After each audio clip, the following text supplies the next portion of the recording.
राम सेतु का निर्माण किसने किया था, भगवान राम या आदि राम ने? हनुमान एक भक्तात्मा थे। वह रामचंद्र जी द्वारा एक शांतिदूत के रूप में लंका में अभिमानी शासक रावण को आत्मसमर्पण करने और सीता को राम जी को वापस लौटाने के लिए भेजे गए थे।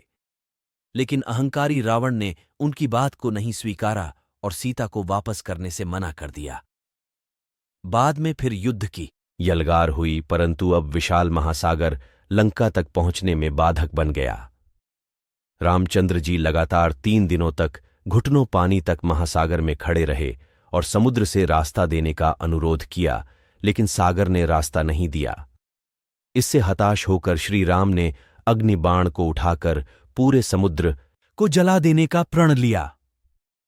तब सागर ने ब्राह्मण का रूप धारण किया और हाथ जोड़कर श्री राम के समक्ष खड़े हो गए और क्षमा मांगी और श्री राम से कहा कि आपकी वानर सेना में जो 2 भाई नल और नील हैं, उनको अपने गुरुजी आर्षि मुनिंदर, सर्वशक्तिमान ईश्वर कबीर जी यानी आदि राम की कृपा से शक्ति प्राप्त है। यदि उनके हाथों से कोई भी वस्तु जल में डाली जाएगी तो वह डूबेगी नहीं बल्कि तैर जाएगी, लेकिन उन्होंने इस शक्ति को गर्व, अभिमान हो जाने के कारण खो दिया है। अब आर्षि मुनिंदर जी ही श्री राम की मदद कर सकते हैं। सर्वशक्तिमान कबीर जी सूक्ष्म वेद में बताते हैं, साधु दर्शन राम का, मुख पर बसे सुहाग। दर्शन उन्हीं को होता है जिनके पूर्ण भाग। श्री राम उर्फ विष्णु भी आदि राम के बच्चे हैं। हिंदू धर्म में शीर्ष देवता की उत्पत्ति कथा भगवान राम और सीता जी। जन्म से मृत्यु तक की पूरी कहानी भगवान राम और सीता जी। जन्म से मृत्यु तक की पूरी कहानी Lord Rama and Sita story Hindi. भगवान राम भगवान विष्णु जी के 7वें अवतार थे, जिनका जन्म त्रेता युग में अयोध्या के राजा दशरथ और रानी कौशल्या के घर हुआ था।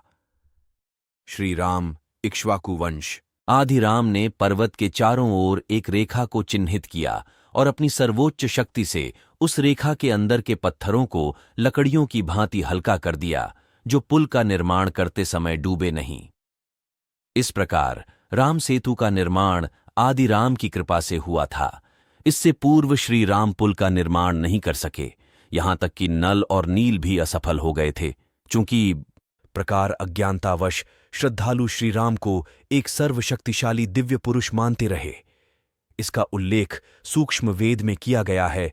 कबीर समुद्र पाट लंका गए, सीता को भरतार, 7 समुद्र अगस्त मुनि पी गए, इनमें कौन करतार। यदि यह मान लिया जाए कि राम सेतु का निर्माण श्री राम की कृपा से हुआ था और फिर पूरी सेना लंका पहुंच सकी थी, और इस कारण से आप श्री राम को दिव्य पुरुषों की श्रेणी में गिनते हो, तो इसी प्रकार एक बार आर्षि अगस्त्य ने एक घूंट में 7 महासागरों को पी लिया था। उनके पास अलौकिक शक्तियां थीं। फिर आप श्री राम और आर्षि अगस्त्य में से किसे भगवान के रूप में पूजोगे? यह भक्तों के बीच एक मिथक है कि राम सेतु भगवान राम की कृपा से बनाया गया था। तथ्य: राम सेतु का निर्माण आदि राम कबीर परमात्मा की कृपा से हुआ था। जब भगवान कबीर साहिब ने पत्थरों को लकड़ी जैसे हल्का कर दिया था जो राम सेतु निर्माण में उपयोग किए गए थे।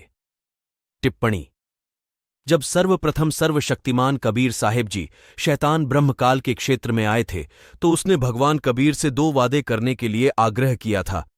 सबसे पहले ब्रह्मकाल ने भगवान कबीर से आदि राम कबीर परमात्मा की कृपा से हुआ था। जब भगवान कबीर साहिब ने पत्थरों को लकड़ी जैसे हल्का कर दिया था जो राम सेतु निर्माण में उपयोग किए गए थे। टिप्पणी: जब सर्वप्रथम सर्वशक्तिमान कबीर साहिब जी शैतान ब्रह्मकाल के क्षेत्र में आए थे, तो उसने भगवान कबीर से 2 वादे करने के लिए आग्रह किया था। सबसे पहले ब्रह्मकाल ने भगवान कबीर से गरुड़ जी को मदद के लिए याद किया गया, जिसने सभी नागों को मार दिया। तब पूरी सेना और श्री राम बंधन से मुक्त हुए। इसका उल्लेख सूक्ष्म वेद में किया गया है। काटई बंधन विपत्ति में कठिन कियो संग्राम, चिन्हो रे नर प्राणियां, ये गरुड़ बड़ों की राम। संकट के समय गरुड़ जी ने दिव्य पुरुष श्री राम और उनकी सेना की मदद की। तो विचार कीजिए, दोनों में से श्री गरुड़ और श्री राम में से कौन श्रेष्ठ कहलाए जाने योग्य हैं? टिप्पणी: भगवान श्री राम फिर से एक असमर्थ योद्धा के रूप में सामने आए, क्योंकि इस बार वह खुद को और अपनी सेना को मुक्त करने के लिए श्री गरुड़ जी पर निर्भर नजर आए।